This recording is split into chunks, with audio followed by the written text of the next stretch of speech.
வணக்கம். இன்னைக்கு சூப்பரான லஞ்ச் காம்போ பார்க்கலாம் வாங்க. 1/2 கப்பு பாசிப்பருப்பு, சிறுபருப்புன்னு சொல்லுவாங்கல்ல, அதை தான் எடுத்துருக்கிறேன். சிறுபருப்பு எடுத்து ஒரு 2லேருந்து 3 வாட்டி 3 தடவை வரைக்கும் நல்லா கழுவிக்கங்க. அதுக்கப்புறமா ஒரே 1 ஸ்பூன் அளவுக்கு கடலைப்பருப்பும் அதிலேயே போட்டுருங்க. அதுக்கப்புறமா ஒரு மீடியம் சைஸ் வெங்காயம் இந்த மாதிரி பொடி பொடியாக கட் பண்ணி வச்சுருக்கேன், அதையும் போட்டுருங்க.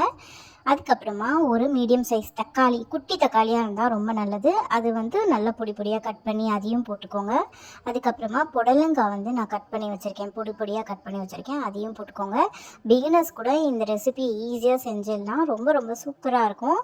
இது கூடவே கொஞ்சமாக மஞ்சத்தூள் போட்டுக்கோங்க, ஒரு 1/2 ஸ்பூன் அளவுக்கு மஞ்சத்தூள் நல்லா சேர்த்துட்டு அதுக்கப்புறமா பெருங்காய பொடி போட்டுக்கோங்க. அவ்வளோதான். இது அப்படியே நம்ம என்ன பண்ண போகிறோம் அப்படின்னா குக்கரில் வச்சிடலாம். இது ஒன்றுமே வேலை இல்லைங்க. குக்கரில் ஒரு 3லேருந்து 4 தடவை விசில் வரட்டும். விசில் வந்ததுக்கப்புறமா இந்த மாதிரி தான் இருக்கும் பாருங்கள். இப்போ இதுக்கு ஒரு தாளிப்பு கொடுக்கலாம் நம்ம. இது வீட்டில் செஞ்சு பாருங்கள். அதுக்கப்புறம் பாருங்கள், புடலங்காய் வேணான்னு சொல்கிறவங்க கூட சூப்பராக விரும்பி சாப்பிடுவாங்க இந்த கூட்டு. ஹோட்டல் ஸ்டைலில் தான் நான் இன்றைக்கி செஞ்சுருக்கிறேன். வாங்க இதுக்கு ஒரு தாளிப்பு கொடுத்துடலாம்.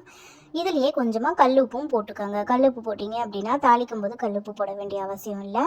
இப்போ ஒரு வடைச்சட்டி எடுத்துக்கோங்க, இல்லை கடாய் எடுத்துக்கோங்க. அதில் நான் இது ஏற்கனவே தொகையலுக்கு வறுத்த கடாய் இது, அதனால தான் இப்படி இருக்குது. கொஞ்சமாக எண்ணெய் விட்டுக்கோங்க. எண்ணெய் விட்டுட்டு எண்ணெய் நல்லா சூடானதுக்கப்புறமா நம்ம இதில் கடுகு உளுத்தம்பருப்பும் சேர்த்துக்கலாம்.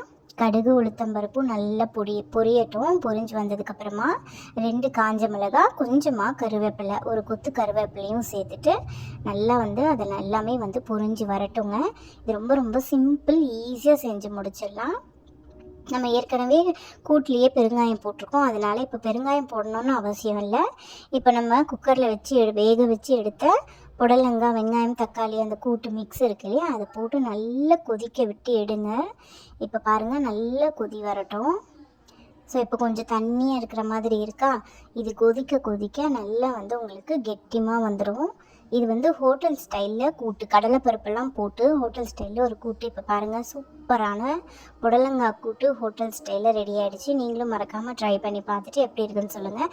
இது கூட இதுக்கு சாப்பாட்டுக்கு போட்டு சாப்பிட நான் என்ன பண்ணியிருக்கேன்னா 4 ஸ்பூன் கடலைப்பருப்பு, 4 ஸ்பூன் உளுத்தம்பருப்பு, கொஞ்சமாக புளி, 4லேருந்து 5 பச்சை மிளகா வச்சுருக்கேன்.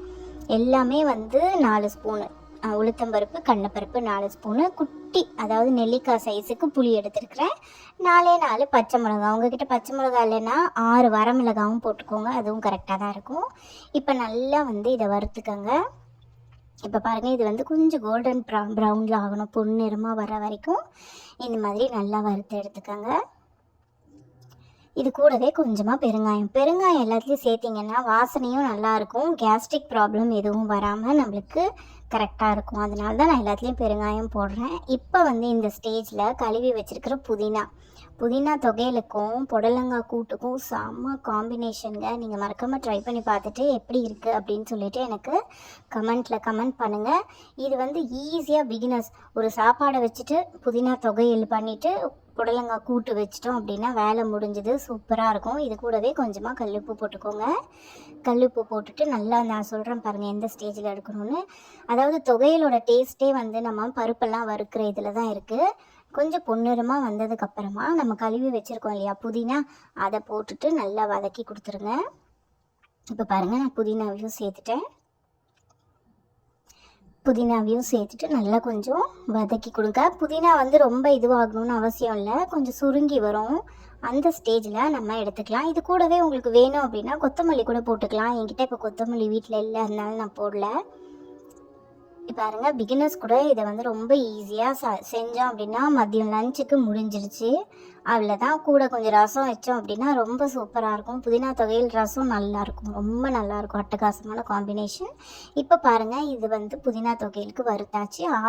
இதை ஆறட்டும். ஆறினோடனே ஒரு மிக்ஸி ஜார் எடுத்து மிக்ஸி ஜாரில் நம்ம வறுத்தோம் இல்லையா, அதெல்லாம் போட்டுட்டு நல்லா ஒரு வாட்டி அரைச்சிருங்க. அரைச்சி எடுத்தோம் அப்படின்னா கொஞ்சம் கொஞ்சமாக தண்ணி விட்டு அரைச்சி எடுத்தோம் அப்படின்னா சூப்பரான புதினா துவையல் ரெடி ஆயிடுச்சு. நீங்களும் இதே மாதிரி உங்கள் வீட்டில் பண்ணி பார்த்துட்டு எப்படி இருந்துச்சு அப்படின்னு சொல்லிட்டு எனக்கு மறக்காமல் கமெண்ட் பண்ணுங்கள். இன்னும் ஒரு ரெசிபியில் உங்களெல்லாம் சந்திக்கிறேன். மறக்காமல் சப்ஸ்கிரைப் பண்ணிவிடுங்க.